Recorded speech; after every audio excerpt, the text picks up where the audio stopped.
Malam itu, bus jurusan Yogyakarta Wonosari melaju di jalan yang sepi. Cuma 12 penumpang, dan seorang sopir yang udah hafal setiap tikungan. Tapi malam itu, jalan yang ia kenal berubah jadi sesuatu yang lain. Satu persatu, nama penumpangnya dipanggil dari arah hutan. Lembut, pelan, tapi bikin darah beku. Dan keesokan harinya, gak ada satupun dari mereka yang pernah ditemukan lagi. Ini bukan sekadar cerita tentang bus yang hilang, tapi tentang mereka yang masih menunggu di jalan itu. Dan kalau kamu lewat tengah malam, hati-hati kalau ada yang memanggil namamu. Karena mereka mungkin bukan manusia. Malam itu sunyi banget dari arah utara. Jalanan tampak sepi, cuma disinari lampu jalan yang redup, sebagian malah sudah mati. Di sepanjang aspal, hanya ada satu bus besar warna biru tua dengan tulisan Puspajaya di bagian depannya. Mesin dieselnya berderum pelan, seolah berusaha menembus keheningan malam yang terasa tebal. Di dalam bus, cuma ada 12 penumpang. Semuanya terlihat lelah. Beberapa menyandarkan kepala di jendela, tertidur sambil memeluk tas atau jaket. Ada juga yang sesekali menguap, memandangi jalan kosong di luar. Bus itu baru berangkat dari Terminal Giwangan, Yogyakarta, sekitar jam 11 malam. Rutenya menuju Wonosari, lewat jalan Patuk yang terkenal berliku dan sepi. Buat yang sering lewat sana, apalagi tengah malam, pasti tahu jalan itu punya reputasi yang nggak biasa. Banyak cerita dari sopir-sopir lama soal kejadian aneh yang sering muncul tanpa alasan. Sopir malam itu namanya Pak Sardi, umurnya 51 tahun. Wajahnya keras tapi ramah, khas orang Jawa yang banyak makan garam kehidupan. Udah 15 tahun dia narik di trayek yang sama. Setiap tikungan, tanjakan, sampai lubang kecil di aspal pun dia hafal luar kepala. Tapi meskipun sudah setua itu di jalan, ada satu hal yang tetap dia hindari, berhenti di area hutan Patuk kalau jamnya lewat tengah malam. Kalau jam segini, jangan berhenti sembarangan, kata keneknya. Bo, sambil matiin rokok yang tinggal separuh. Asapnya tipis, melayang di udara yang dingin. Pak Sardi cuma melirik dan ngangguk pelan. Iya, saya tahu bau. Kita gas terus aja sampai tanjakan terakhir. Bo itu anak muda, baru 25 tahunan, tapi udah 3 tahun kerja bareng Pak Sardi. Anak itu ramah, tapi agak penakut soal hal-hal mistis. Sejak pertama kali narik bareng, dia sering dengar cerita dari sopir-sopir tua lain. Katanya, di daerah Patuk, pernah ada bus yang tiba-tiba nemuin jalan bercabang padahal aslinya nggak ada. Sopirnya ambil kanan, dan sejak malam itu, busnya nggak pernah balik lagi. Cerita itu jadi legenda di kalangan pengemudi bus malam. Sekitar 15 menit setelah keluar dari terminal, suasana di dalam bus makin hening. Lampu kabin sengaja dimatikan supaya penumpang bisa tidur. Hanya cahaya redup dari dashboard dan pantulan lampu jalan yang sesekali masuk lewat kaca depan. Di luar, langit mendung, bintang-bintang ketutup awan hitam. Udara mulai lembab dan dingin. Pak Sardi memegang setir dengan mantap, matanya fokus ke jalan. Di jok sampingnya, Bowo udah mulai mengantuk, kepalanya nunduk-nunduk kecil. Tapi Sardi nggak berani lengah. Dia tahu, menjelang tengah malam, jalan di sekitar Patuk kadang suka bermain. Entah kenapa, kadang lampu-lampu jalan berubah posisi, pohon-pohon seperti berpindah, dan tikungan yang biasanya lurus bisa terasa lebih panjang dari biasanya. Suara deru mesin bus berpadu dengan tiupan angin dari ventilasi. Setiap kali roda melindas jalan bergelombang, getarannya terasa di seluruh kabin. Beberapa penumpang menggeliat, tapi tak satu pun yang bicara. Dari kaca spion, Sardi memperhatikan mereka satu persatu. Ada bapak-bapak tua di kursi paling depan. 2 anak muda yang duduk berdampingan sambil dengerin musik dari earphone. Sepasang suami istri yang saling bersandar. Dan seorang perempuan muda di bangku tengah yang sejak tadi memeluk tas ransel di pangkuannya. Namanya Rina, dia tadi sempat ngobrol sebentar saat naik di terminal. Katanya, dia pulang sendirian setelah kerja dari kota. Jam di dashboard menunjukkan jam 12:03. Udara semakin dingin. Sardi melirik ke termometer kecil di sisi panel. Suhu di luar sekitar 20 derajat. Hujan rintik-rintik mulai turun, membuat kaca depan berembun tipis. Wiper menyapu ritmis, cuk, cuk, cuk, memecah kesunyian malam. Di kejauhan, samar-samar terlihat kabut tipis menyelimuti jalan. Pak, nanti kalau di tanjakan Patuk berhenti sebentar ya, kata Bo tiba-tiba, setengah sadar. Saya mau ke belakang, ngecek penumpang. Jangan lama-lama, jawab Sardi. kita lewat situ cuma numpang lewat. Gak usah macem-macem, Bowo cuma mengangguk malas. Tapi diam-diam dia juga ngerasa agak nggak enak. Entah kenapa, hawa di luar terasa beda malam itu. Biasanya jalanan masih suka ramai sama truk-truk besar atau motor yang lewat. Tapi kali ini, gak ada satupun kendaraan lain yang kelihatan. Seolah cuma bus mereka yang melintasi dunia malam itu. Sekitar 10 menit kemudian, bus mulai masuk ke daerah yang dikenal sebagai hutan patuk. Pohon-pohon tinggi menjulang di kanan kiri jalan. Dahan dan daunnya saling menutupi, bikin langit di atas hampir nggak kelihatan. Lampu jalan sudah nggak ada sejak beberapa kilometer sebelumnya. Yang menerangi jalan cuma lampu depan bus. Cahaya putihnya menembus kabut yang makin tebal, tapi hanya beberapa meter ke depan, Sardi menurunkan kecepatan. Tangannya masih mantap di setir, tapi matanya waspada. Dia bisa merasakan tekanan aneh di dada, semacam rasa tegang yang sulit dijelaskan. "Bau, kamu ngerasa nggak sih?" katanya pelan. "Ngerasa apaan, Pak?" Hawanya berat banget. Bo diam. Ia menatap keluar jendela, tapi yang terlihat cuma kabut dan batang-batang pohon. Udara dingin terasa makin menusuk, padahal AC di dalam bus sudah dimatikan. Tiba-tiba, lampu dalam bus berkedip 2 kali. Penumpang yang tadinya tidur, sebagian terbangun. "Loh, kenapa lampunya, Pak?" tanya salah satu dari mereka. "Gak apa-apa, mungkin harusnya aja," jawab Sardi cepat. Tapi di dalam hati, dia nggak yakin. Radio di dashboard yang tadinya memutar lagu-lagu campur sari mendadak berisik. Suaranya seperti orang bersiul dari jauh. Sardi langsung mematikan radio, tapi suara itu tetap terdengar samar-samar, seperti datang dari luar bus. Ia mencoba fokus, tapi matanya sempat menangkap sesuatu di pinggir jalan. Sekilas saja, seperti ada bayangan seseorang berdiri di antara pohon-pohon. Ia menelan ludah. Bus terus melaju. Beberapa menit kemudian, Sardi mulai merasa aneh. Jalan yang biasanya punya tanda belok di tikungan keempat kini terasa lebih panjang. Harusnya tadi udah naik tanjakan, gumamnya pelan. Tapi ia diam saja, gak mau bikin panik penumpang. Bowo yang tadi ke belakang kini duduk lagi di kursi samping. "Pak, aneh ya, biasanya di tanjakan sini ada warung kecil yang masih nyala lampunya. Kok sekarang gelap total?" katanya. "Udah, diem aja, jangan dibahas," jawab Sardi pendek. Tapi justru setelah itu, suasana makin gak enak. Dari arah belakang, terdengar suara seperti seseorang mengetuk jendela bus dari luar. Tok, tok, tok, pelan tapi jelas. Sardi melirik ke spion, tapi gak kelihatan apa-apa selain kursi penumpang yang berjajar. Ia menghela napas, mencoba menenangkan diri.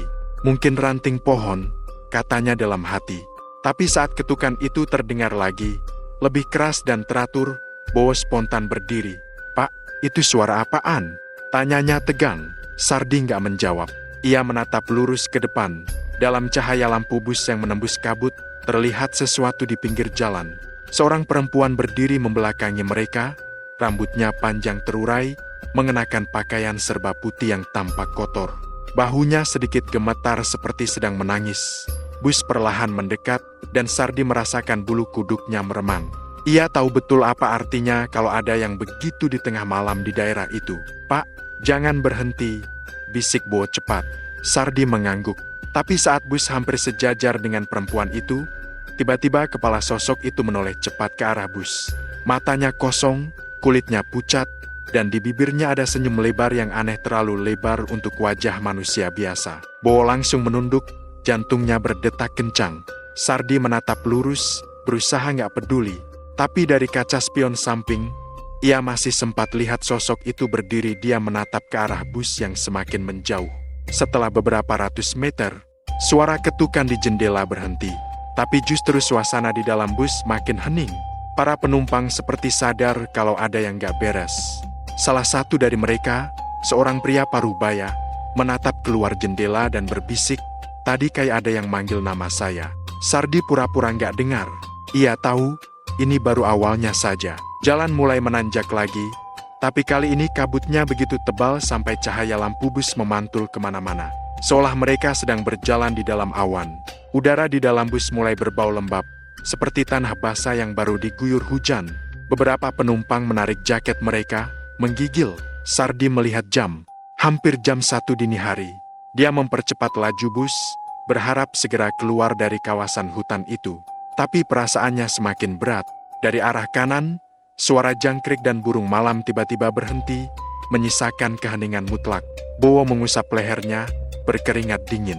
"Pak, ini kok sepi banget ya? Biasanya masih kedengeran suara hewan malam." Sardi cuma menjawab pendek, "Kalau udah kayak gini, berarti mereka juga takut." Bau. Bus terus melaju pelan. Di belakang, suara nafas penumpang terdengar tak beraturan. Ada yang berdoa pelan, ada yang menatap kosong ke depan. Suasana jadi menekan. Lalu, dari kejauhan, samar-samar muncul cahaya kecil, seperti lampu kendaraan lain.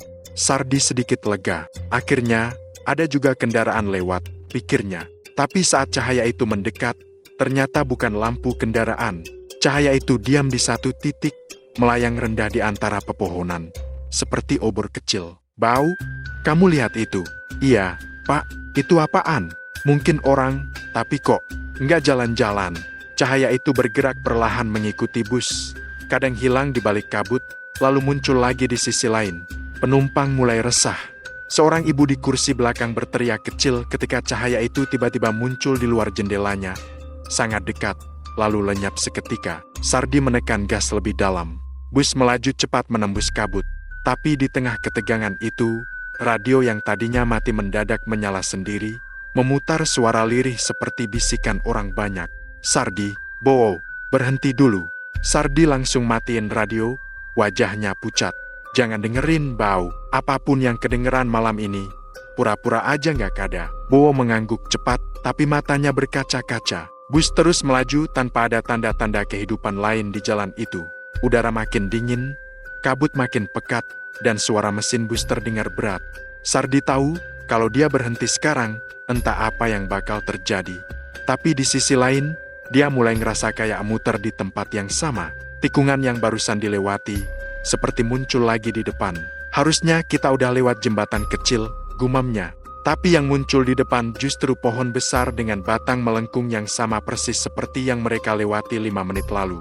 "Gila, jangan-jangan kita dibawa muter, Bau," katanya gemetar. Bowo nggak jawab. Ia cuma duduk diam, menggenggam rosario kecil di tangannya. Dan di saat itulah, dari bangku tengah, suara pelan terdengar. Seorang perempuan bertanya, "Pak, kenapa busnya muter-muter? Kita nggak nyampe-nyampe ya?" Sardi menoleh sedikit, melihat wajah Rina yang tampak pucat. Ia tersenyum kaku, berusaha menenangkan. "Enggak, Mbak, jalannya emang agak panjang di sini. Sebentar lagi keluar." Tapi dalam hati, dia nggak yakin sama sekali. Lalu, di sela-sela deru mesin dan suara wiper yang masih bekerja, terdengar satu suara lain, pelan tapi jelas. Datang dari arah luar jendela. Suara itu memanggil lembut, menyeret nada panjang seperti seseorang yang mengenal betul siapa yang dia panggil. "Rina." Bus masih melaju. Tapi malam itu, entah kenapa, hawa di dalam bus terasa makin berat. Dan tanpa disadari siapapun, perjalanan mereka baru saja mulai menuju arah yang tak seharusnya.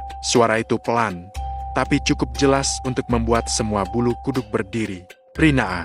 Satu panggilan, seperti keluar dari antara pepohonan yang gelap di sisi kiri bus.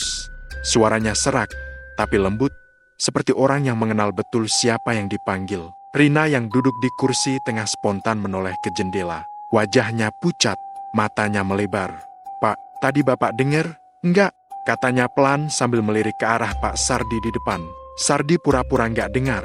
Ia tetap fokus ke jalan, menatap lurus ke depan, tangannya menggenggam kuat setir. Tapi dari kaca spion atas, ia bisa lihat Rina masih menatap ke arah luar jendela dengan tatapan kosong. Beberapa penumpang lain mulai saling berbisik. Mereka memang nggak dengar jelas suara itu, tapi wajah Rina yang tiba-tiba tegang membuat suasana di dalam bus berubah jadi aneh. "Pak, saya serius, tadi kayak ada yang manggil nama saya," kata Rina lagi, suaranya bergetar. "Ah, mungkin Mbak salah dengar." Selabo cepat mencoba menenangkan. "Suara angin atau binatang kali." Tapi Rina menggeleng. "Enggak, Mas, itu suara orang.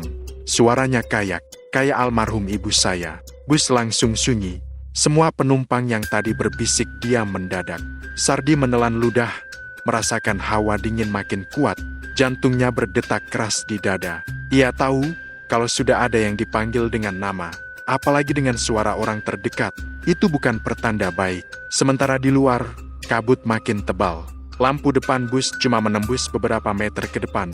Pohon-pohon di sisi jalan kelihatan bergerak pelan, seperti ditiup angin, padahal udara di luar terasa mati, tidak ada hembusan sama sekali. Sardi berusaha tetap fokus, tapi di antara suara mesin, ia mulai mendengar sesuatu lagi samar, tapi ritmis. Suara langkah kaki. Langkah itu terdengar di sisi luar bus, seolah ada yang berjalan mengikuti di samping kiri. Pelan, teratur, tapi selalu sejajar dengan kecepatan bus. Sardi menoleh sekilas ke kaca spion samping. Tidak ada apapun, hanya kabut dan gelap. Tapi suara langkah itu tetap ada, seperti mengikuti bus dari luar. "Pak, Bapak dengar juga, kan?" bisik Bowo pelan, matanya menatap lurus ke depan. Sardi mengangguk kecil. "Diam aja, jangan noleh. Kayaknya ada yang jalan di luar." "Pak, udah, jangan diladenin. Jangan lihat keluar." Bowo menggigit bibir, keringat dingin mulai muncul di pelipisnya. Ia menarik napas panjang, mencoba menahan rasa takut. Tapi suara langkah itu semakin lama semakin jelas. Kini bukan cuma satu, ada beberapa. Seolah ada rombongan orang berjalan bersama di sisi bus. Lalu tiba-tiba, langkah-langkah itu berhenti. Dan dalam hening yang sangat mencekam itu, terdengar suara lain, lebih dekat. "Mas Dodi."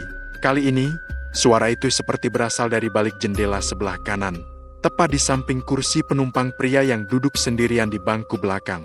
Mas Dodi spontan menoleh, menempelkan wajahnya ke kaca, mencoba melihat siapa yang memanggilnya. Tapi di balik kabut, yang terlihat hanya samar-samar bayangan pohon dan sedikit cahaya putih seperti kain melambai-lambai. "Siapa tuh?" gumamnya pelan. Tapi sebelum sempat dia berpaling lagi, sesuatu yang dingin seperti uap embun menempel di kaca jendela. Bentuknya seperti bekas tangan manusia. Mas Dodi mundur panik. "Pak, ada yang nempelin tangan ke jendela," teriaknya. Beberapa penumpang langsung menjerit kecil. Bowo buru-buru berdiri, berlari ke belakang. Ia melihat sendiri bekas tangan itu masih ada di kaca basah, dingin, dan perlahan hilang seperti menguap. "Udah, jangan teriak-teriak," bentak Pak Sardi dari depan. "Kita udah hampir keluar dari hutan." Padahal ia sendiri tahu, mereka masih jauh dari ujung patuk. Bus melaju lebih cepat, tapi kabut makin tebal. Di luar, suara langkah yang tadi hilang muncul lagi. Tapi kali ini dari dua sisi. Seolah bus itu sedang dikawal oleh sesuatu yang tak terlihat. Tiba-tiba, lampu kabin bus berkedip, lalu padam total. Suasana langsung gelap gulita. Beberapa penumpang berteriak. Rina menutup wajahnya dengan tangan. Bowo panik, lari ke depan, menepuk-nepuk dashboard. "Pak, listriknya kenapa?" "Gak tahu, semua mati," jawab Sardi keras. Ia mencoba menyalakan lampu utama lagi, tapi saklarnya gak bereaksi. Dalam gelap itu, hanya terdengar napas panik para penumpang dan suara mesin yang meraung berat. Lalu di tengah kekacauan itu, muncul satu suara lagi. Kali ini dari arah luar, tapi dekat sekali, seperti di sisi pintu bus. "Pak Sardi." Suara itu berat, serak, tapi jelas memanggil namanya. Sardi langsung beku di tempat. Tangannya gemetar di atas setir. Ia tahu dia tidak salah dengar. Itu suara laki-laki, pelan, tapi terasa sangat dekat. "Pak Sardi, berhenti dulu." Hening. Sardi tidak menjawab. Ia hanya menatap ke depan. Matanya terbuka lebar.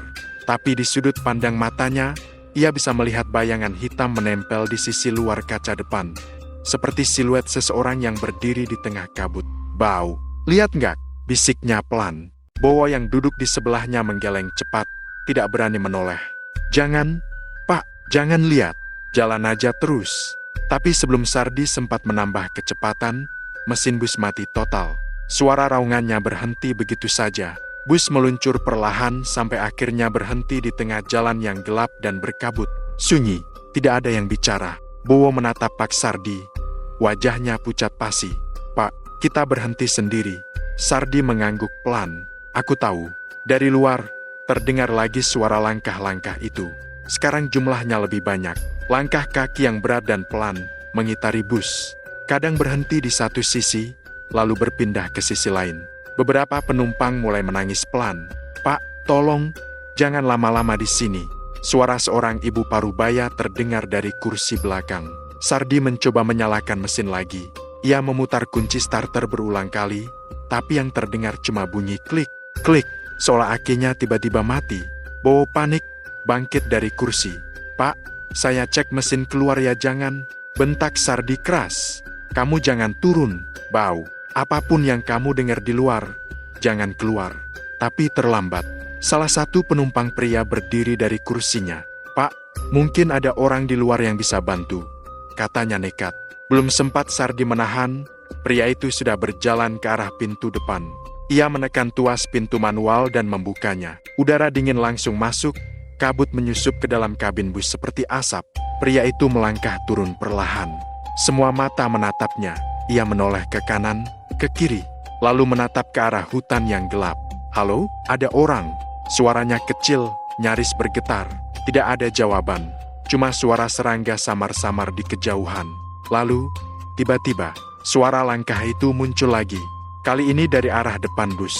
Langkah berat, pelan, tapi pasti. Bowo berdiri di belakang sopir, tubuhnya gemetar. "Pak, dia datang," bisiknya. Sardi menatap lurus ke depan. Dari balik kabut, tampak siluet seseorang berjalan pelan menuju bus. Gerakannya lambat, tapi jelas. Tangan kirinya terkulai, sementara tangan kanannya seperti melambai-lambai memanggil. Pria yang tadi turun dari bus menatap ke arah sosok itu. Pak, tolong, bus saya mogok," katanya keras. Sosok itu terus berjalan tanpa menjawab. Ketika jaraknya tinggal beberapa meter, lampu petir tiba-tiba menyambar dari langit, menyinari hutan sekejap. Dan dalam cahaya kilat itu, semua penumpang bisa lihat sosok yang mendekat itu tidak punya wajah. Wajahnya kosong, hanya kulit halus tanpa mata, tanpa hidung, tanpa mulut. Tapi entah bagaimana, mereka tahu, sosok itu sedang menatap ke arah mereka. Pria yang di luar langsung menjerit, mundur beberapa langkah, lalu berlari ke arah bus. Tapi begitu dia sampai di pintu itu menutup sendiri dengan keras, menghantam tangannya. Ia berteriak kesakitan.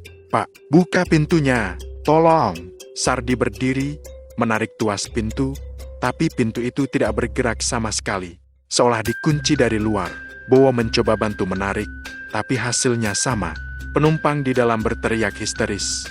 Sementara di luar, pria itu terus memukul-mukul pintu dengan panik. Sardi bisa lihat dari kaca depan sosok tanpa wajah itu kini berdiri tepat di belakang pria itu. Tubuhnya lebih tinggi, bayangannya memanjang di tanah yang berkabut. 1 detik kemudian, sosok itu mengulurkan tangan dan menarik pria itu ke dalam kabut. Jeritannya menggema keras, lalu hilang begitu saja. Setelah itu, sunyi lagi. Sangat sunyi. Bowo mundur, tubuhnya lemas. "Pak, dia diambil." Suaranya hampir nggak keluar. Sardi hanya berdiri diam, matanya kosong menatap keluar. Kabut makin tebal, dan dari arah pepohonan, mulai terdengar suara bisikan. Banyak sekali, seperti puluhan orang berbicara bersamaan. Tapi kata-katanya cuma satu sudah. Satu lagi, lampu bus tiba-tiba menyala sendiri, berkedip-kedip, mesin hidup dengan sendirinya, lalu mati lagi. Bowo menjerit kecil. "Pak, ini kenapa?" Sardi memutar kunci lagi, tapi mesin tidak merespons. Dan di saat itu, dari arah belakang, Rina kembali bersuara. Suaranya gemetar, hampir seperti orang kesurupan. "Pak, ibu saya di luar. Saya lihat ibu saya di luar." Sardi menoleh cepat. "Jangan keluar, Mbak." Tapi Rina sudah berdiri, matanya kosong, wajahnya datar tanpa ekspresi. Ia berjalan pelan ke arah pintu bus. Dia manggil saya. "Pak," suaranya ibu. "Rina, jangan keluar," teriak Bowo sambil menahannya. Tapi Rina menepis tangannya dengan kekuatan yang nggak biasa. Pintu bus terbuka lagi dengan sendirinya. Rina melangkah turun, perlahan, tanpa suara. Kabut langsung menelannya. Bowo mengejarnya, tapi Sardi menarik kerah bajunya. "Diam, jangan kejar. Jangan, Bau." Dan seperti sebelumnya, hanya terdengar jeritan kecil. Lalu sunyi. Sekarang penumpang tersisa 10 orang. Tak satu pun bicara. Semuanya menatap ke depan dengan wajah pucat dan ketakutan. Sardi memegang setir lagi, tangannya gemetar. "Kita harus keluar dari sini," katanya dengan suara serak. Ia memutar kunci starter sekali lagi. Kali ini, mesin bus menyala. Tapi sebelum ia sempat menarik gas, suara itu datang lagi. "Pak Sardi, tinggal 10.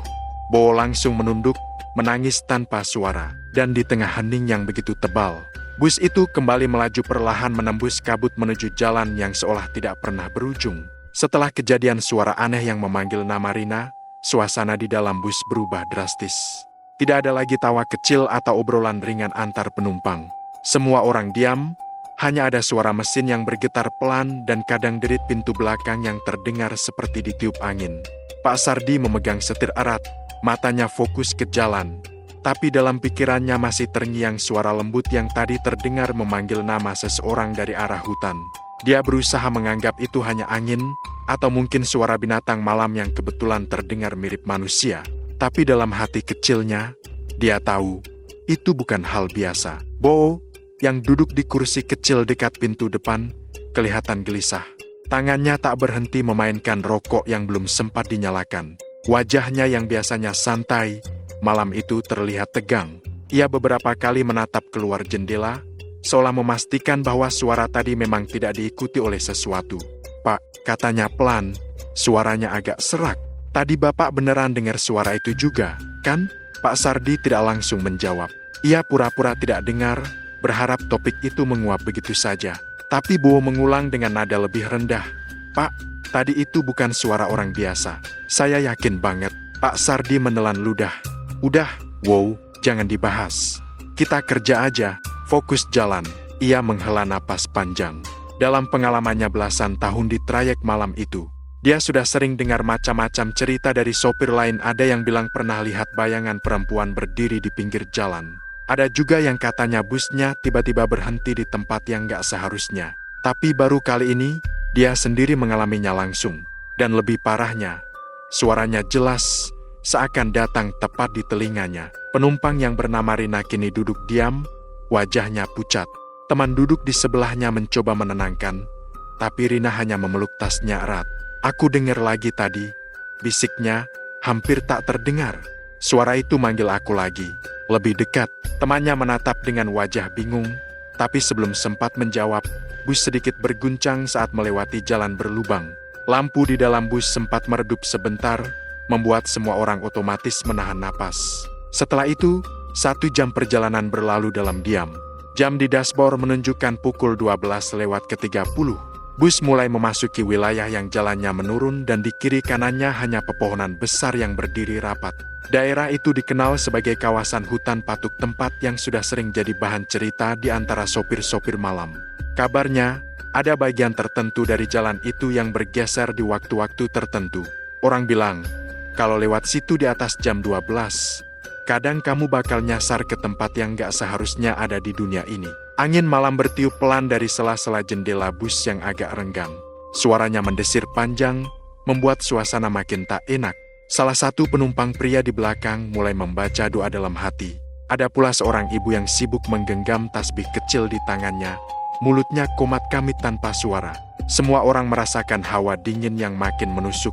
Bahkan Bo sempat menyalakan pemanas kecil di dekat kursinya. Padahal biasanya dia tidak pernah merasa kedinginan di jalur itu.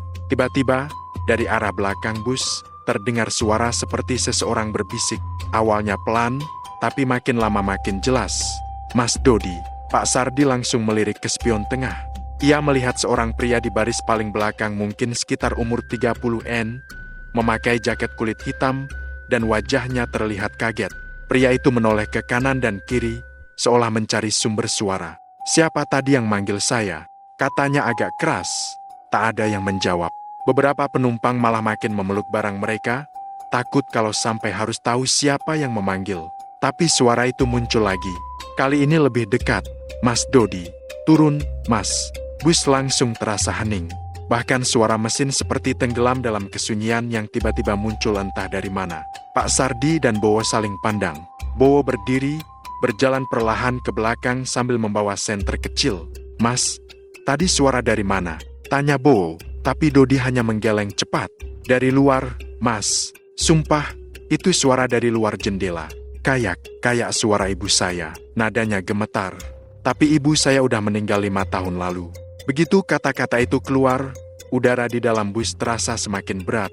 Senter yang dipegang Bowo tiba-tiba berkedip-kedip, lalu mati. Beberapa penumpang perempuan spontan menjerit kecil. Rina yang duduk di tengah langsung menutup telinganya. Jangan dengerin, bisiknya panik. Itu bukan orang. Pak Sardi coba menenangkan semua. Tenang, tenang, jangan panik. Ini cuma suara, mungkin gema dari luar. Tapi bahkan dirinya sendiri tidak yakin dengan kata-kata itu. Karena tidak mungkin ada gema di tengah hutan dengan jarak pepohonan yang rapat seperti itu. Ia tahu, apapun yang barusan mereka dengar, itu tidak datang dari dunia yang sama dengan mereka. Tak lama setelah itu, suara mesin bus mendadak menurun. RPM-nya jatuh, dan lampu di dalam bus mulai meredup perlahan.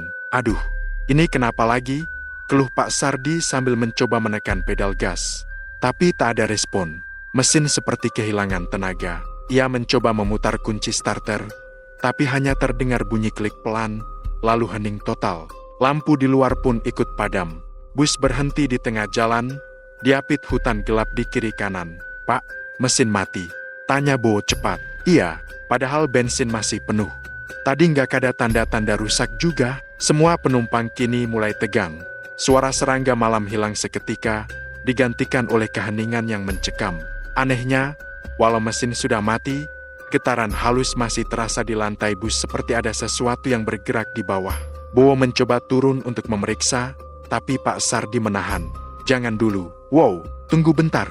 Namun keneknya keras kepala. Ia buka pintu depan perlahan, dan begitu udara malam masuk, hawa dingin luar langsung terasa berbeda, bukan sekadar dingin, tapi seperti menembus tulang, membawa aroma tanah basah dan sesuatu yang mirip bau dupa. Dari luar terdengar suara daun bergesekan pelan, tapi anehnya, tidak ada angin yang terasa. Bowo menyorotkan senter ke arah depan bus, dan di sinar kecil itu terlihat kabut putih menggantung rendah di atas tanah.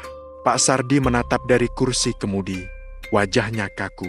Cepat, wow, jangan lama-lama. Tapi sebelum Bowo sempat merespons, dia membeku. Cahaya senter yang diarahkan ke hutan menyorot sesuatu. Di antara kabut, ada bayangan tinggi berdiri diam, seolah menghadap ke bus. Sosok itu tidak jelas bentuknya samar, tapi seolah memakai pakaian panjang berwarna putih kusam. Rambutnya terurai sampai menutupi wajahnya. Bowo terpaku beberapa detik, lalu langsung naik lagi ke dalam bus sambil menutup pintu keras-keras. Pak, di luar, ada orang berdiri. Banyak, katanya terbata. Saya lihat jelas. Ada 4 atau 5 orang, berdiri di antara pohon. Tapi nggak ada muka mereka. Pak, kayak bayangan. Penumpang langsung gempar. Beberapa menjerit, yang lain mencoba berdiri tapi tidak berani mendekat ke jendela. Pak Sardi cepat-cepat menstarter mesin lagi. Tapi bus tetap tidak mau hidup. Tiba-tiba, suara dari luar muncul lagi. Kali ini bukan hanya memanggil nama satu orang, tapi bergantian Rina, Dodi, bahkan Bowo sendiri. Suara itu lembut, tapi menyeramkan karena seolah datang dari banyak arah sekaligus. Dari depan, belakang, bahkan dari bawah bus. Rina menangis, suaranya hampir histeris. Saya nggak mau denger lagi. Tutup kuping kalian semua, katanya sambil menekan telinganya kuat-kuat. Namun meski mereka menutup telinga, suara itu tetap terdengar tidak lewat telinga, tapi langsung ke kepala, seperti berbisik di dalam pikiran. Rina, Dodi, Bowo, sini. Pak Sardi mencoba satu hal terakhir. Ia berdoa keras-keras, membaca doa yang dia hafal dari kecil, dan entah bagaimana, lampu depan bus menyala lagi. Mesinnya ikut menyala setelah 2 kali starter. Semua orang langsung lega, tapi hanya sebentar. Karena begitu lampu hidup, bayangan-bayangan di luar yang tadi jauh kini sudah berdiri tepat di pinggir jalan, menatap ke arah mereka. Tak ada wajah, tak ada bentuk yang jelas, hanya siluet samar di balik kabut. Namun semua penumpang bisa merasakan, makhluk-makhluk itu sedang tersenyum. Pak Sardi injak gas dalam-dalam. Bus melaju kencang menembus kabut, meninggalkan jalan yang seperti tak berujung. Di spion, ia masih sempat melihat bayangan putih itu berdiri di tengah jalan, semakin kecil dan akhirnya lenyap. Tapi suara panggilan itu tidak berhenti. Masih terdengar samar, di antara deru mesin dan suara roda yang menghantam aspal. Rina, Dodi, Bowo. Bowo menatap keluar jendela dengan napas berat. Pak, katanya pelan, kalau mereka tadi bukan manusia, berarti mereka mau apa? Pak Sardi tidak menjawab, tapi dalam hati, ia tahu satu hal, suara-suara itu belum selesai, dan mereka baru saja melewati batas yang tidak seharusnya dilewati manusia. Setelah kejadian suara panggilan itu, suasana di dalam bus benar-benar berubah jadi mencekam. Tidak ada lagi yang berani bicara, tidak ada yang berani menatap keluar jendela. Semua hanya duduk diam, menunduk, dan sesekali berdoa dalam hati.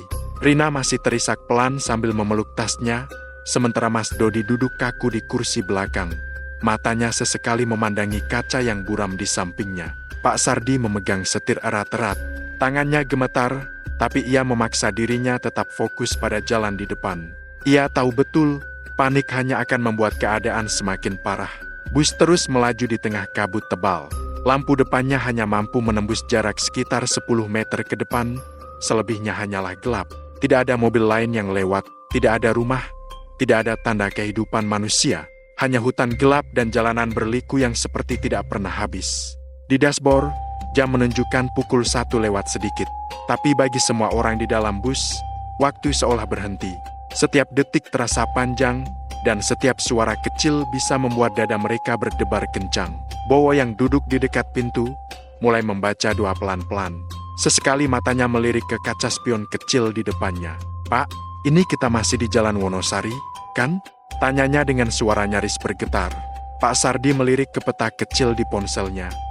Tapi anehnya, GPS tidak menampilkan posisi apapun. Layarnya cuma menunjukkan tanda tidak ada sinyal. Jalur biru yang biasanya muncul di peta menghilang begitu saja. Ia menelan ludah dan menjawab pelan, "Harusnya iya." Tapi entah kenapa, GPS-nya kayak nggak bisa baca posisi kita. Bowo menatap keluar jendela lagi. Di luar sana, pohon-pohon terlihat bergerak pelan, seolah tertiup angin. Tapi suara daun-daun itu aneh. Tidak seperti suara gesekan biasa. Lebih seperti bisikan banyak orang yang berbicara bersamaan tapi tidak jelas apa yang mereka katakan. Kadang terdengar seperti suara tawa kecil, kadang seperti suara seseorang yang sedang menangis. Bowo langsung memalingkan wajahnya ke dalam. "Pak, saya nggak enak. Rasanya kayak kita nggak beneran di jalan yang sama lagi." Pak Sardi tidak menjawab. Ia hanya terus memutar setir, tapi semakin lama, jalan di depan terasa makin aneh. Tikungan yang harusnya hanya 1-2 kali sebelum keluar dari kawasan hutan kini tidak berujung. Mereka terus berbelok dan berbelok, tapi tidak pernah sampai ke tempat yang lebih terbuka. Bahkan rambut jalan yang biasanya ada di tiap persimpangan tidak terlihat sama sekali. Yang paling menakutkan, setiap kali bus melintasi tikungan, lampu depannya seperti menyorot pohon yang sama, bentuk dan posisinya tidak berubah. Penumpang di bangku tengah mulai panik. Seorang bapak paruh baya berdiri dan berjalan ke depan. "Pak, ini jalannya bener, kan? Dari tadi kayak muter-muter di situ aja," katanya dengan nada tinggi. Pak Sardi berusaha menenangkannya. "Iya, tenang aja, Pak. Jalannya memang agak mirip. Saya udah hafal, nanti juga keluar." Tapi sebelum ia sempat bicara lebih lanjut, bus tiba-tiba berguncang keras. Lampu depan berkedip, lalu padam total. Mesin berderak keras 2 kali, dan setelah itu, mati. Semua orang langsung terdiam. Tidak ada suara selain dengusan napas yang terdengar satu-satu. Gelap, hanya ada cahaya redup dari ponsel beberapa penumpang. "Pak, mesin mati," teriak Bowo panik.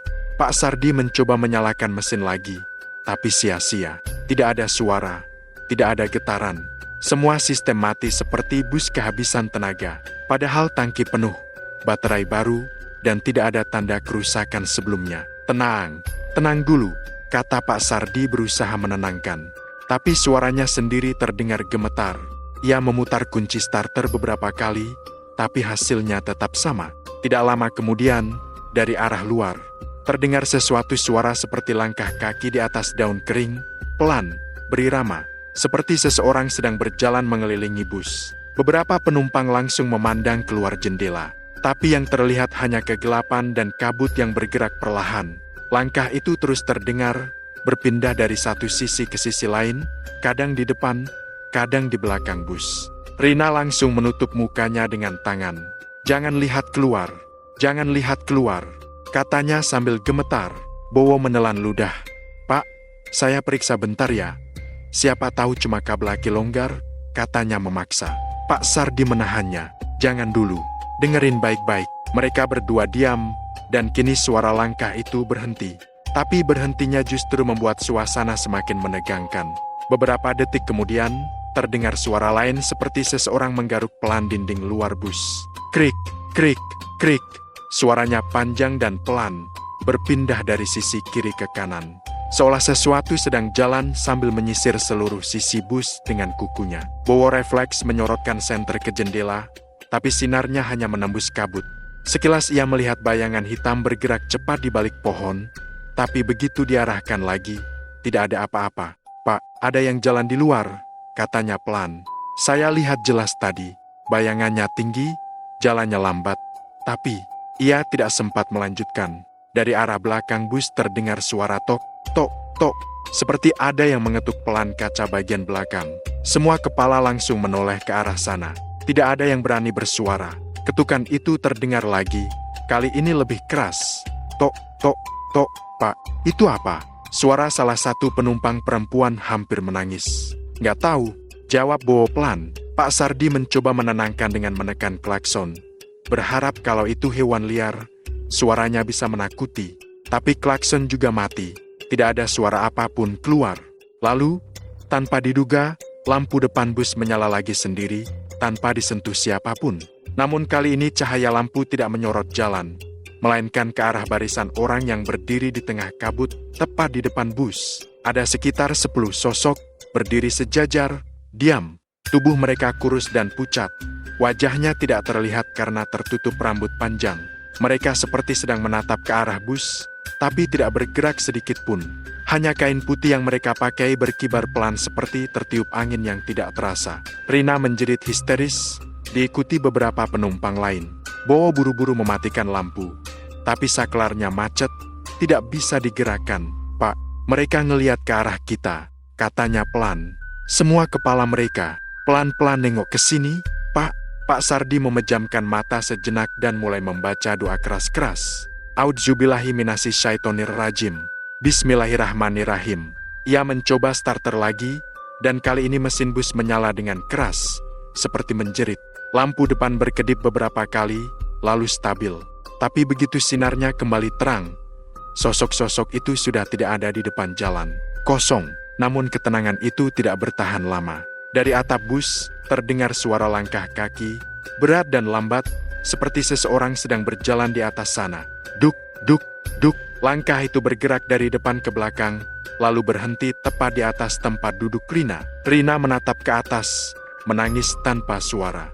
"Tolong, jangan panggil saya lagi," katanya pelan. Kemudian terdengar suara napas berat, seperti seseorang menghembuskan udara tepat di atas kepala mereka. Suara itu pelan tapi jelas, diikuti bau anyir yang menusuk hidung. Beberapa penumpang menutup hidung, sebagian lagi mulai membaca doa dengan keras. Tapi doa mereka tenggelam dalam suara-suara dari luar kini bukan satu, tapi banyak. Ratusan bisikan dari segala arah, memanggil nama-nama penumpang satu persatu. "Rina, Dodi, Bowo, Sardi, keluar!" Bowo yang tidak tahan akhirnya bangkit. Ia membuka sedikit tirai jendela, dan seketika wajahnya pucat. "Pak, di luar banyak banget orang-orang itu. Mereka ngelilingin bus," katanya terbata. Pak Sardi menatap keluar lewat kaca spion, dan benar di luar sana, puluhan sosok putih kini berdiri mengelilingi bus. Mereka tidak bergerak, hanya berdiri, menghadap ke arah kaca jendela, seperti menunggu sesuatu. Angin malam berhembus lewat celah pintu yang tidak tertutup rapat, membawa suara-suara lirih yang mengerikan. Sekilas terdengar seperti nyanyian pelan, tapi kalau didengar lebih lama, itu jelas bukan lagu. Itu seperti lantunan doa yang dibalikan, atau mungkin sesuatu yang tidak bisa dimengerti oleh manusia. Pak Sardi memutar kunci gas dalam-dalam, dan bus akhirnya bisa melaju lagi. Roda berputar kencang, menghantam kerikil dan aspal yang retak. Ia tidak peduli lagi dengan rambu atau arah jalan. Yang penting keluar dari sana. Tapi saat bus melaju, ia sempat melihat lewat kaca spion beberapa sosok putih itu ikut bergerak, berlari mengikuti bus dengan kecepatan tidak wajar. Langkah mereka tidak menapak tanah, tapi melayang cepat di antara pepohonan. Penumpang menjerit, beberapa berdoa keras-keras. Ada yang pingsan ketakutan. Rina histeris sampai suaranya serak, sementara Bowo terus menekan klakson yang tetap tidak berbunyi. Dalam kekacauan itu, Pak Sardi menatap ke depan, berharap jalan segera terbuka. Tapi yang terlihat di ujung lampu hanya kabut dan sesuatu yang aneh.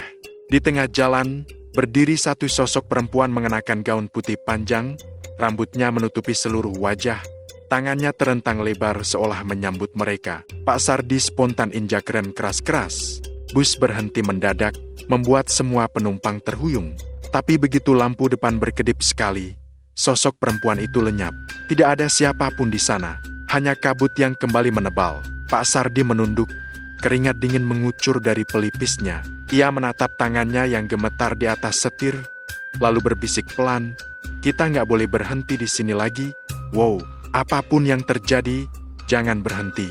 Bo hanya mengangguk pelan, tapi di dalam hatinya, ia tahu sesuatu. Meskipun bus mereka sekarang bergerak, mereka tidak benar-benar meninggalkan tempat itu. Karena di luar sana, dari balik hutan, suara itu kembali terdengar. Memanggil nama-nama mereka satu persatu. Pelan, pasti, seperti janji yang belum selesai. Pak Sardi terbangun dengan napas tersengal. Tubuhnya basah oleh keringat dingin. Meski udara malam di sekitar terasa menggigit, dia masih duduk di kursi sopir, tapi suasananya berbeda. Lampu di dalam bus redup, bahkan seperti hampir padam. Bowo nggak ada di sebelahnya. Penumpang juga sepi, sunyi banget, kayak bus itu kosong. "Bowo?" panggil Pak Sardi pelan. Nggak ada jawaban. Yang terdengar cuma suara angin yang aneh kayak seseorang lagi bisik-bisik di luar kaca. Perlahan dia berdiri. Matanya menyapu ke arah belakang bus. Barisan kursi masih sama, tapi beberapa barang penumpang ada yang jatuh ke lorong. Tas kecil, botol air, jaket, sandal, semuanya berserakan, seolah-olah orang-orang itu pergi dengan tergesa-gesa. "Loh, pada kemana, Ti?" gumamnya. Dia jalan pelan, langkahnya terasa berat. Setiap langkah bunyinya menggema, kayak di dalam ruangan kosong. Ketika sampai di bangku paling belakang, dia melihat sesuatu di kaca jendela, bayangan orang lewat. Cepat banget, kayak cuma sekelebat, tapi jelas bentuknya. Tinggi, kurus, rambutnya panjang sampai menutupi muka. Pak Sardi langsung mundur satu langkah. Jantungnya berdetak kencang. Dia berusaha mengatur napas. Tapi dari arah luar bus terdengar lagi bisikan yang memanggil. "Bowo, Bowo, kesini." Suara itu pelan banget, tapi jelas, datang dari arah pepohonan. Lalu satu lagi, "Sardi." Pak Sardi terpaku. Suaranya lembut, tapi bikin bulu kuduk berdiri. Dia kenal suara itu. Itu suara almarhum ayahnya. "Bapak?" Suara Pak Sardi bergetar. Dia tahu itu nggak mungkin, tapi telinganya nggak salah dengar. "Pulang, Sardi." Suara itu makin dekat, dari balik pepohonan. Samar-samar dia lihat bayangan orang tua pakai baju lurik dan sarung, jalan pincang ke arah bus. Pak Sardi refleks mundur sampai nabrak kursi belakang. Tangannya gemetar. "Enggak, Pak, nggak mungkin," bisiknya. Tiba-tiba pintu bus terbuka sendiri. Suara engselnya melengking panjang, bikin suasana makin mencekam. Angin dingin langsung masuk, bawa aroma tanah basah dan bau anyir samar. Dan di luar sana, di bawah cahaya bulan, Pak Sardi lihat semua penumpang berdiri diam menghadap hutan. Mereka nggak bergerak, cuma berdiri dengan kepala sedikit menunduk. Kulit mereka pucat, dan matanya kosong seperti nggak punya jiwa. Kalian ngapain di situ?" Suaranya serak, nggak ada jawaban, tapi perlahan. Mereka menoleh bersamaan ke arah Pak Sardi. Gerakannya kaku, pelan, tapi serempak. Matanya gelap, dan dari mulut mereka terdengar bisikan yang sama. "Dengerin." Suaranya, dia manggil. Pak Sardi panik. Dia langsung balik badan, mau ke depan bus, tapi tiba-tiba seseorang berdiri di lorong. Itu Bowo. Wajahnya pucat, matanya merah seperti belum tidur berhari-hari. "Pak, jangan lawan," katanya pelan. "Apa maksudmu, Bowo? Mereka udah dipanggil, Pak. Sekarang giliran kita." "Apaan sih? Kamu ngomong apa, Ti?" Bowo senyum aneh, lalu menatap keluar jendela. "Kalau kita dengar suara yang manggil nama kita, jangan jawab, Pak." "Tapi tadi Bapak jawab." Pak Sardi terdiam. Keringat dingin mulai mengalir dari pelipisnya. Dia baru sadar waktu tadi dia dengar suara ayahnya. Dia memang sempat menjawab. Dari luar, suara langkah kaki mulai terdengar mendekat. Lembut, teratur, seperti seseorang jalan di atas daun kering. Semakin lama, makin banyak. Suara itu nggak cuma satu atau dua, tapi puluhan, bahkan ratusan. Pak Sardi berusaha menutup pintu bus, tapi pintu itu macet. "Bowo, bantuin buka kuncinya." Tapi Bowo cuma berdiri diam, menatap ke depan. Air matanya menetes, tapi mulutnya tersenyum. "Udah telat, Pak." Cahaya dari luar bus berubah merah samar. Kabut turun lagi, Kali ini lebih tebal, masuk lewat celah jendela, dan di tengah kabut itu, terlihat sosok-sosok tinggi dengan wajah hitam legam tanpa mata, berjalan pelan ke arah bus. Suara mereka kayak bisikan angin. Tapi di antara desisan itu, Pak Sardi dengar jelas, "Sardi, ikut, ikut." Dia teriak sekencang-kencangnya, "Pergi kalian, pergi," lalu menyalakan mesin bus. Tapi anehnya, mesin langsung mati. Sampai 3 kali dicoba, bus itu nggak mau hidup. Bowo masih berdiri, kini menghadapnya. "Bapak salah. Bus ini udah nggak di dunia yang sama." "Ngawur kamu," bentak Pak Sardi. Tapi sebelum dia sempat lanjut ngomel, sesuatu mengetuk kaca depan bus. Tok, tok, tok, pelan tapi ritmis. Seolah seseorang lagi sabar nunggu dibukain pintu. Dia menoleh, dan di sana, berdiri sosok ayahnya lagi. Tapi kali ini wajahnya berubah, kulitnya pucat kehijauan. Matanya bolong hitam, dan senyumnya lebar banget sampai ke telinga. Tangan keriputnya menempel di kaca. Dan dari mulutnya keluar bisikan yang jelas banget. "Pulang, Sardi." Pak Sardi menjerit keras. Bowo ikut menutup telinga. Tapi suara itu tetap terdengar, bergema di dalam kepala mereka. Bus bergetar hebat. Lampu-lampu padam total. Gelap. Hanya suara langkah kaki yang terdengar naik ke dalam bus. Satu persatu, suara pintu kursi dibuka. Lalu sunyi lagi. Gak ada apa-apa. Hening total. Sampai akhirnya, dari kejauhan, terdengar lagi suara mesin bus menyala, tapi kali ini bukan dari tangan Pak Sardi. Bus itu mulai jalan pelan, sendiri, menuju ke dalam kabut yang makin tebal. Kabut makin tebal. Bus itu meluncur pelan tanpa ada yang menyetir. Setir berputar sendiri, seolah ada tangan tak terlihat yang mengarahkannya ke jalan setapak di tengah hutan. Dari luar jendela, pepohonan makin rapat. Dahan-dahannya melengkung ke tengah, seperti terjalin membentuk lorong. Pak Sardi masih duduk di kursi sopir. Napasnya terengah. Tangan gemetar memegang setir yang bergerak sendiri. Bowo berdiri di belakangnya, matanya menatap lurus ke depan, tanpa ekspresi. "Bau, ini kemana?" Suara Pak Sardi nyaris seperti bisikan. Bowo tidak menjawab. Dia hanya bergumam pelan, "Jangan melawan, Pak, jangan dilawan. Kalau dilawan, kita nggak akan bisa pulang." Pak Sardi melirik lewat spion.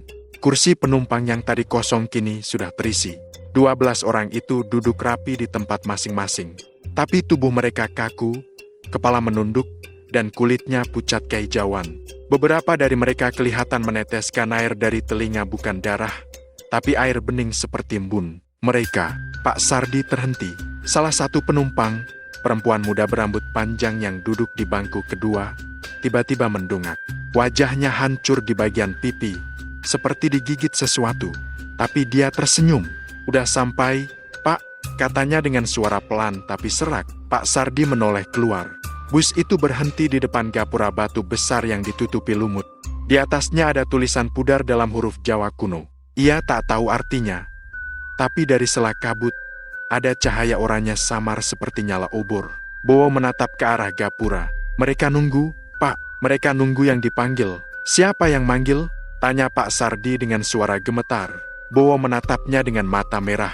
"Yang dulu ngasih jalan buat kita, yang nuntun bus-bus malam kayak gini biar selamat. Tapi kalau ada yang jawab panggilan mereka, ya, di bawah." Pak Sardi menelan ludah. "Kamu maksudnya hantu penunggu hutan patuk?" Bowo mengangguk pelan. "Bukan cuma satu, Pak, ada banyak. Mereka dulu manusia. Sekarang mereka cuma mau ditemani." Tiba-tiba, suara pintu bus terbuka sendiri. Udara dingin bercampur bau tanah basah langsung masuk. Dari luar, muncul bayangan-bayangan tinggi tanpa wajah. Mereka berjalan perlahan, tapi langkahnya tidak menyentuh tanah melayang, sedikit bergetar di udara. Satu persatu mereka naik ke bus. Tubuh mereka gelap, tapi dari dada mereka memancar cahaya samar kehijauan. Suara langkahnya seperti desir daun kering. Pak Sardi refleks mundur. "Jangan dekat, jangan." Tapi mereka tidak menyerang. Hanya berdiri di lorong, menatapnya tanpa mata. Salah satu di antaranya kemudian bicara dengan suara berat seperti dari dalam air. "Sardi, kamu udah jawab panggilan kami. Waktumu udah sampai." Bowo menunduk. "Maaf, Pak, saya udah coba tahan. Ngaco kamu, bau. Aku masih hidup." Tapi tiba-tiba tangan Pak Sardi terasa dingin. Ia melihat telapak tangannya pucat, nyaris transparan. Urat-uratnya tak terlihat lagi. Napasnya mulai berat. Di kaca depan bus, pantulannya tampak kabur. Di sampingnya, Bowo juga memudar perlahan, seperti asap tertiup angin. Salah satu sosok hitam maju, menyentuh bahu Pak Sardi. Seketika, suara-suara bergema di kepalanya, teriakan, tawa, bisikan ribuan orang, semua tumpang tindih. Ia memejamkan mata dan menjerit keras, lalu hening. Ketika ia membuka mata, bus sudah berhenti. Tapi bukan di tengah hutan. Ia berdiri di jalanan yang sangat sepi, diterangi lampu jalan oranye. Tak ada kabut, tak ada pepohonan. Ia sendirian. Bowo, panggilnya, tapi tak ada jawaban. Ia keluar dari bus, langkahnya gontai. Di depan, tampak pos polisi kecil. Ia berjalan ke sana, berharap ada orang. Tapi ketika ia mendekat, tubuhnya mulai berat. Setiap langkah seolah menembus air. Lalu ia melihatnya. Di kaca jendela pos polisi, terpampang selebaran kertas kusam, bus malam trayek Yogyakarta-Wonosari hilang, 12 penumpang dan sopir tak ditemukan. Diduga masuk jurang di kawasan Patuk. Pencarian dihentikan. Tanggal di bawahnya, 3 tahun yang lalu, Pak Sardi terdiam. Matanya membulat, tubuhnya gemetar. Ia berbalik, menatap bus yang tadi ia bawa. Tapi bus itu sudah tak ada. Hanya jalan kosong dan kabut yang kembali turun perlahan. Dari jauh, terdengar suara mesin bus samar-samar. Seperti bus itu masih melaju di jalan yang tak terlihat. Dan di antara desir angin malam, terdengar lagi bisikan pelan. Masih ada tempat kosong. Satu lagi, Pak Sardi menatap ke arah suara itu, lalu segalanya gelap. Pagi itu, kabut di kawasan hutan Patuk mulai menipis. Matahari berusaha menembus celah pepohonan, tapi suasana tetap kelabu. Di tepi jalan berkelok yang jarang dilalui kendaraan, seorang warga desa bernama Pak Sastro berhenti di depan jurang kecil. Ia baru saja pulang dari ladang dan melihat sesuatu yang aneh di bawah sana. Kilauan logam berkarat di antara rimbunan semak. Rasa penasaran mengalahkan rasa takutnya. Ia menuruni lereng dengan hati-hati, ranting-ranting patah di bawah langkahnya. Saat ia sampai di dasar jurang, pandangannya langsung terpaku. Sebuah bus tua berwarna biru pudar tergeletak miring. Logo perusahaan angkutannya sudah hampir hilang, tapi huruf-huruf di bagian sampingnya masih bisa dibaca samar. Yogyakarta-Wonosari. Pak Sastro mundur satu langkah, tenggorokannya tercekat. Ia ingat berita lama yang dulu sempat ramai bus yang hilang tanpa jejak 3 tahun lalu. Semua penumpangnya lenyap, termasuk sopir dan keneknya. Dengan tangan gemetar, ia mengintip ke dalam lewat jendela yang retak. Di dalam gelap itu, terlihat kursi-kursi berdebu, beberapa tas tua, dan sesuatu yang membuatnya langsung merinding. Di kursi sopir, duduk seorang pria mengenakan seragam kusam. Kepalanya menunduk, tangannya masih memegang setir yang sudah berkarat. Wajahnya kaku, matanya kosong menatap kaca depan. Pak Sastro langsung mundur, terjatuh di tanah. Nafasnya memburu, ia berlari sekuat tenaga ke arah jalan dan memanggil warga lain. Siang harinya, polisi datang bersama tim evakuasi. Mereka menuruni jurang, membuka pintu bus yang sudah macet dan mengamankan lokasi. Tapi begitu mereka masuk, suasananya langsung berubah dingin, seperti udara berhenti bergerak. Salah satu petugas, seorang anggota muda, menyorotkan senter ke arah kursi penumpang. Ada 12 kerangka yang masih duduk di tempat masing-masing. Beberapa di antaranya memegang sesuatu di pangkuan, tiket bus yang belum robek. Dan di jok kenek, ada papan nama logam dengan tulisan kecil Bowo. Kepala tim polisi berjongkok di dekat sopir, memperhatikan wajahnya yang kering seperti mumi. Ia melihat mulut sopir itu sedikit terbuka, dan dari dalamnya ada sesuatu yang aneh. Seutas rambut panjang keluar dari mulutnya, melilit ke bawah setir. Petugas itu mundur sambil menelan ludah. 3 tahun di sini. Tapi kenapa tubuhnya belum hancur? Gumamnya pelan. Rekan di sampingnya menelan ludah. Mungkin karena nggak benar-benar mati. Semua terdiam. Hutan di sekitar mereka tiba-tiba terasa senyap, seolah menunggu sesuatu. Dari arah atas jurang, angin bertiup kencang membawa bau amis yang kuat. Kabut turun lagi, padahal matahari masih tinggi. Beberapa burung yang tadi berkicau, langsung hilang suaranya. Salah satu warga yang ikut menyaksikan dari atas berteriak, "Cepat naik." Kabutnya turun lagi. Para petugas mulai bergegas. Tapi saat mereka keluar dari bus, salah satu dari mereka, yang terakhir keluar, mendengar sesuatu di dalam suara mesin bus yang menyala perlahan. Ia menoleh. Lampu di dashboard menyala sendiri, padahal aki sudah dicabut.